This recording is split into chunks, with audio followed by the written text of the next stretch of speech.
Hi, everybody. This is Silvio Canto in Dallas, Texas on Sunday, November the 4th, and welcome to our video commentary. Well, today we remember the election of Ronald Reagan to the presidency. It happened on this day in 1980, and some of you may remember he ran against President Carter, and it was supposed to be very close. The Friday night before, the Saturday night before, the Sunday night before, all of the experts were predicting that it would turn out to be a very close election. It really didn't. He won fairly big, and many experts say that what happened in that election was that in the last 48 hours, there were a lot of undecided people. And in the last 48 hours, those undecided decided to switch to Ronald Reagan, and that's why he won the landslide. Whether that's true or not, I don't know. But that is the consensus of many experts as to why you had this election that was supposed to be very close, ending up a rather substantial landslide for Ronald Reagan. Of course, Ronald Reagan was reelected 4 years later in an even bigger landslide, and we'll talk about that some other time. Of course, Reagan was a movie star. I'm sure all of you have seen some of his old movies.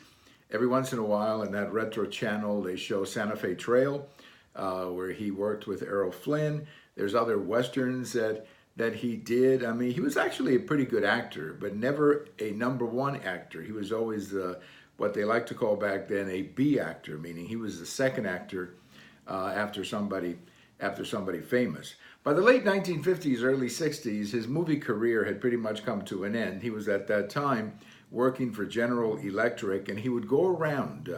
He would go around speaking at General Electric facilities.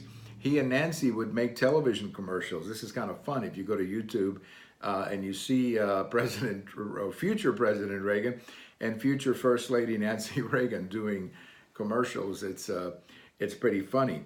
In 1964, though, that was the critical moment for Reagan and politics. He supported Barry Goldwater, Senator Barry Goldwater that year. Of course, Goldwater was defeated in a big landslide. But late in the campaign, he gave a great speech that you can still watch on YouTube called A Time for Choosing.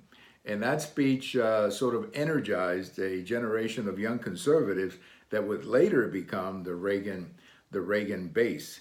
After that speech, he was encouraged to run for governor of California. He did.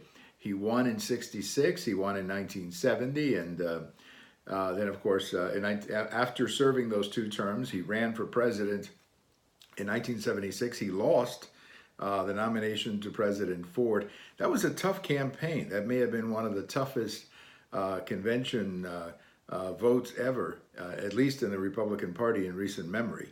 And then, of course, he ran for president in 1980. 1980 was a very difficult year for the American nation. It just seemed as if the country was going nowhere. The presidency of Jimmy Carter had been hit very hard by the Iranian hostage crisis, and you had, of course, some economic problems. And it just seemed like the President Carter was in over his head. Fair or unfair, but that's the way it seemed. So Reagan projected optimism, he projected leadership, but even though he did, and he ran a great campaign, as I said before, by Friday, it was still a too close to call kind of campaign. But on election night, it ended very quickly. Around 7 o'clock, a lot of the eastern states started coming in, then came the southern states. I think by 9 o'clock, everybody knew that it would be a landslide. And then, of course, by midnight, everything was in, and Reagan had won, I believe, almost 500 electoral votes. I'm not sure, certainly in the high 400s. And he had pretty much carried the whole country. And it was an amazing victory, a surprise for the experts. Not so much a surprise for me, I have to confess.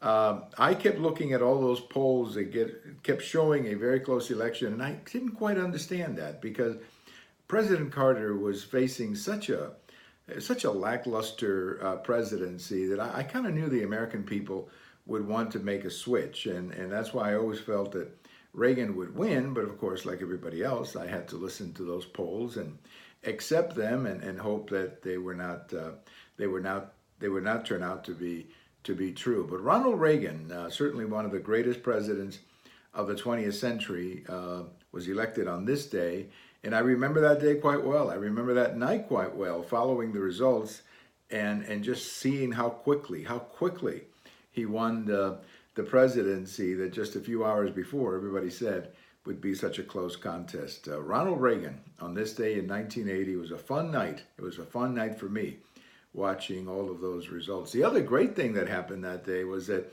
the Republicans took over the Senate, and that's because like 12 Democrats just went down that evening. And it was not just a big victory for President Reagan, but it was a huge victory for the Republicans in the Senate as well.